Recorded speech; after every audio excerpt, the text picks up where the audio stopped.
Once again, we get to talk about a Blue Jackets win, and we also have to talk about Blue Jackets injuries. This is going to be the story of the season, I think. The Blue Jackets beat the Flyers in overtime and lose 3 more players to injury. We can talk about all of that on today's Locked on Blue Jackets. Locked on Blue Jackets, your daily podcast on the Columbus Blue Jackets. Part of the Locked On Podcast Network. Your team every day.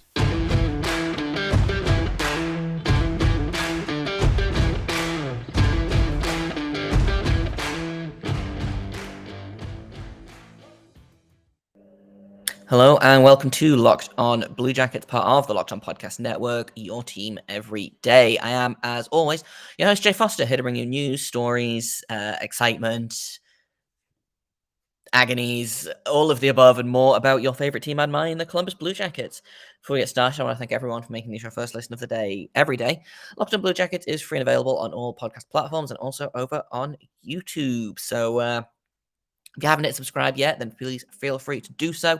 You get notified when new episodes go live, and it helps you out. It helps me out. Everybody wins. Speaking of winning, Blue Jackets won a game.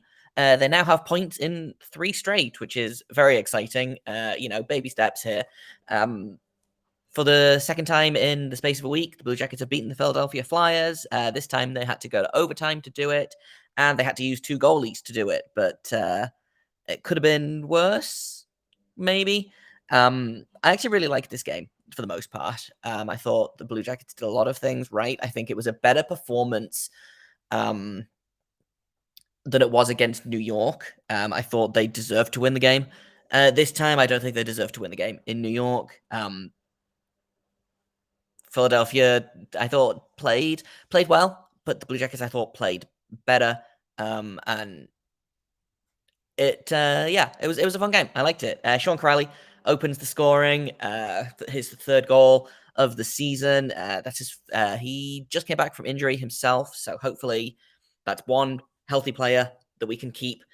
Boone Jenner scores his 5th of the season from Gaudreau, and just a pass from Kent Johnson that, man, I want to see him pass that to Johnny Gaudreau for the next 10 years. That's what I want. A power play goal as well, which is exciting. Every time the power play goal works for the Blue Jackets, I do kind of feel a little bit like, I feel like they're going to take this one back. It does still feel a little bit cursed, but it's a power play goal. It counts. The Blue Jackets, I believe, are now finally in positive differential for the goals that happen on their power play. I believe they've allowed 2 shorthanded goals and scored 3 power play goals. So, hey, you love to see it. Kevin Hayes scores his 4th of the season to make it 2-1, and then Noah Cates makes it 2-2. And this is kind of where it all starts to go a little bit wrong for the Blue Jackets. Elvis Merzlikins, the save previous to the Cates goal, I believe, he caught his skate in a rut and fell backwards. It looked like he twisted his knee funny, stretching it out. And then this shot from Noah Cates had to required lateral movement. So he had to push down on the leg that it looked like he just tweaked. Couldn't get any traction, basically. Puck goes in, and then Elvis comes out of the game, not putting any weight on that left leg. We don't yet have an update on what the injury is, the severity of the injury. We do know that Daniil Tarasov has been recalled from the Cleveland Monsters under emergency recall conditions. So that doesn't sound great. I really hope it's not like a serious ACL tear or something like that, but not great. Just as we get one goalie back, the other one goes down due to injury. So I guess for better or worse, it's Joonas Korpisalo's net. He took over for the rest of the game. I thought he played fine. Ended up getting the win. I don't actually know how many shots each goalie faced. I feel like I can probably work that out, though. Elvis made 15 of 17. Korpisalo made 18 of 20, so he finished the game with a 900 save percentage. So he's still, I think, the only goalie with an above 900 save percentage for the Blue Jackets, which, again, is a sentence that I didn't think I would be saying at this point in his tenure with the Blue Jackets. But it is what it is. 3rd period goes, and Boone Jenner scores again. He has 4 goals in 2 games against the Flyers. so far this season. It's bonkers. That's his 6th goal of the season. And then 13 seconds later, Eric Robinson scores his 2nd of the season. And it's 4-2, just like that. Unfortunately, the Blue Jackets hate playing with the lead. Nick Seeler scores his 2nd of the season, and then Travis Konechny scores a power play goal to make it 4-4 with about 11 minutes left, I think, in the 3rd period. Started to get a bit of a bad feeling, but they make it to overtime for the 2nd time in 2 games. They actually end up when they went to overtime with the Rangers, the Islanders, on Saturday.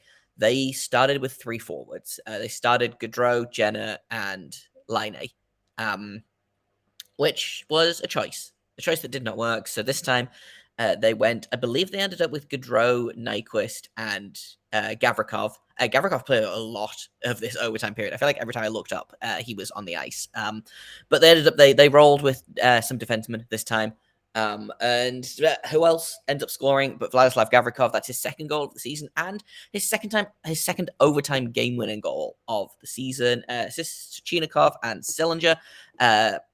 Those 3 I thought had phenomenal games. I thought Gavrikov had a really great game. He had a goal and an assist.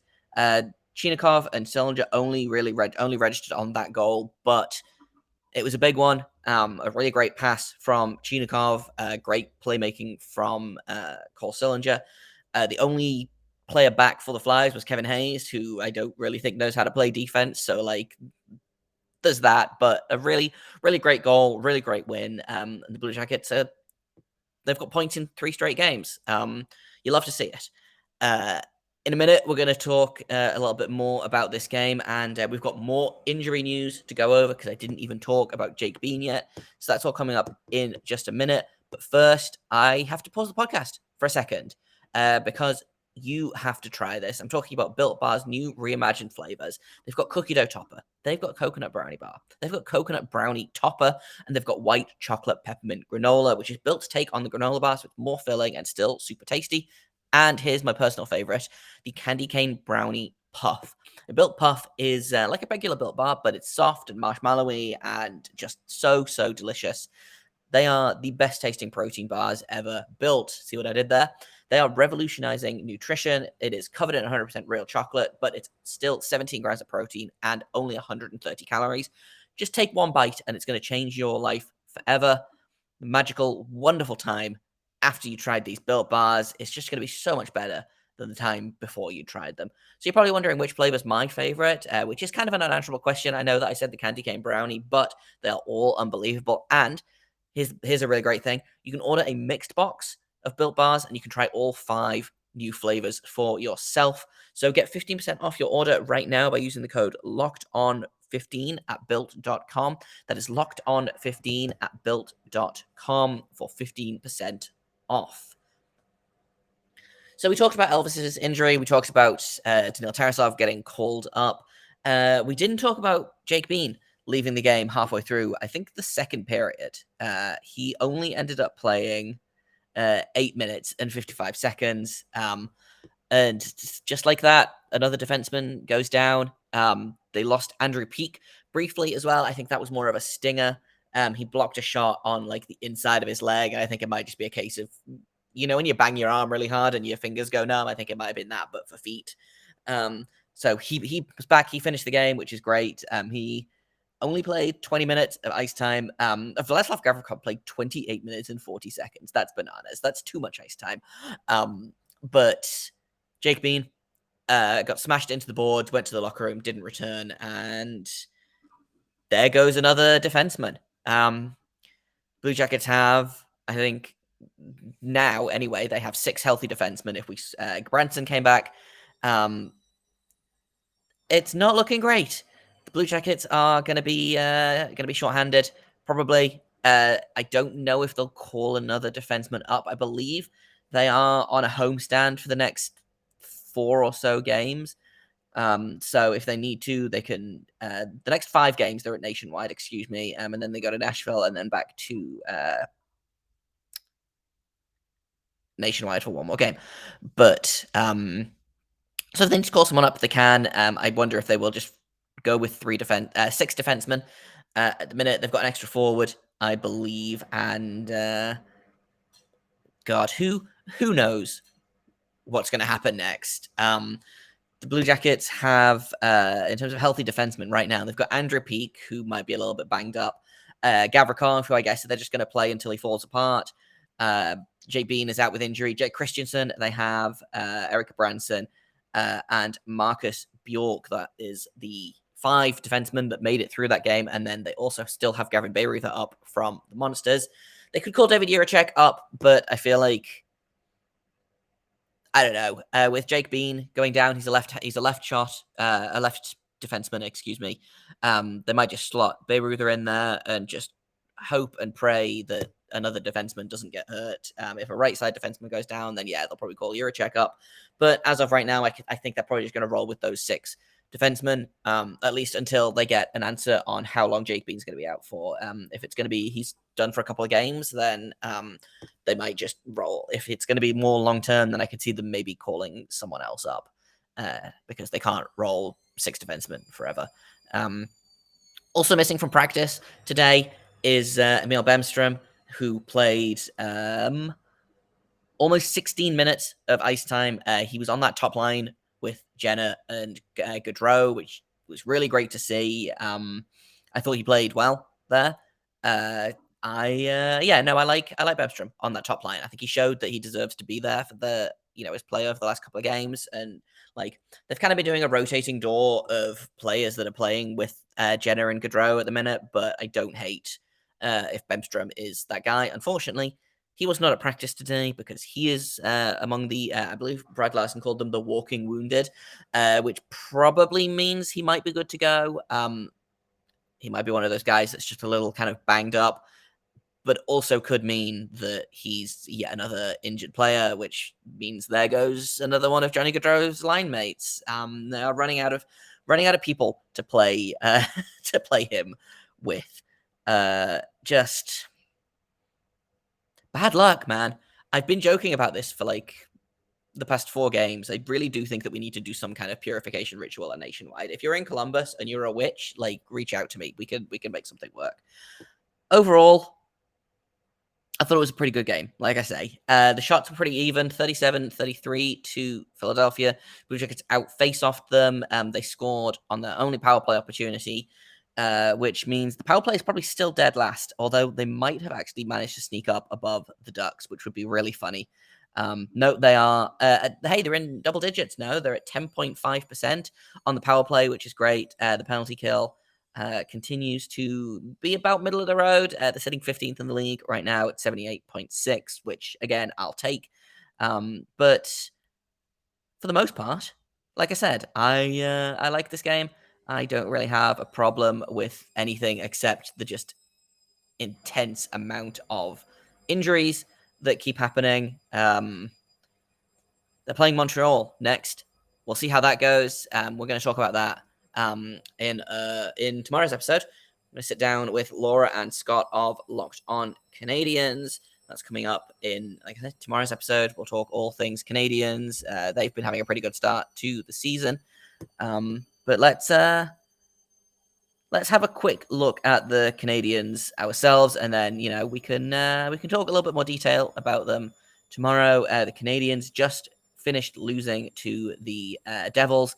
They are, I think, probably bottom of the Atlantic Division because that's kind of where they live now. If we look at the standings, they are... Oh, no, I was incorrect. They're above 2 other teams in the Atlantic Division. They are 8-7-1, so they're playing about 500 hockey, which is, not the worst. Way, way better than last time. They are coming off of they had a little 3-game win streak going. They beat Detroit, Vancouver, and Pittsburgh, which, I personally loved, before losing to the Devils. And they've got some interesting lineup choice, or not interesting lineup choices necessarily, but they've been making some interesting decisions in terms of who's playing where. So they picked up Kirby Dach, who was a center. They've been playing him on the wing with Nick Suzuki and Cole Caulfield, and it's been going fantastically. He's got 7 points in his last 5 games. 5 of those are assists. Nick Suzuki's got 4 goals in his last 5 games. The goaltending is doing well. Jake Allen is at a 901. Sam Montembeau is at a 930. Sam Montembeau's 3-1-1 so far this season. That feels bonkers. And they're kind of, the rest of it is kind of hovering about where the Blue Jackets are. They are 29th on the power play. They are 13th on penalty kill. They are 11th in faceoffs. They are 21st in goals for per game and 21st in goals against per game, which is pleasingly symmetric. But it'll be an interesting matchup. I think this could be a barn burner. This could be a high scoring affair. Their goaltending is better. The Blue Jackets' offense is probably a little bit better. Defense, it kind of comes out in the wash, I think, especially considering how few defensemen the Blue Jackets have. There's going to be probably not in tomorrow's episode because I don't think there'll be an update by then, but presumably at some point tomorrow we will get an update on who's hurt and how long for, and we'll be able to update our giant injury chart. But this could be a fun game. I don't always enjoy playing the Canadiens. They tend to have a really annoying style. They've been playing some really good hockey since Martin St. Louis came up. And of course, we'll get to see old friend Josh Anderson as well, who actually might be hurt at the minute. I don't actually know if he's on the Canadiens roster. I kind of hope so, because I like Josh Anderson. He played against the Devils, so we can hope that we'll get to see Josh Anderson. Hopefully he will not have too much of a revenge tour against us, but this could be, I don't necessarily think this is going to be like a benchmark game for the Blue Jackets, but I think it could be an interesting game. The Canadiens feel like a team that's kind of on the same level as the Blue Jackets, with a couple of key differences. So we'll see how that goes. I'm not excited to see Cole Caulfield score, have a bajillion scoring chances, but it is what it is. We're going to talk a little bit more about the Canadiens in more detail in tomorrow's episode. Like I said, we're going to sit down with Scott and Laura of Locked On Canadiens. Great people, great podcast. They are very, very smart, and we'll have lots of smart things to say about the Canadiens, and we'll preview tomorrow's matchup. So that's tomorrow's episode. Thank you for listening to this episode. Thank you for making it your first listen of the day every day. Locked On Blue Jackets continues to be free and available on all podcast platforms and also over on YouTube. If you have comments, questions, criticisms, you can email me at lockedonbluejackets@gmail.com. If you would like to follow the show on Twitter, it is LO_Bluejacket. If you want to follow me on Twitter, it is _Jacob Foster, JAKOBFORSTER.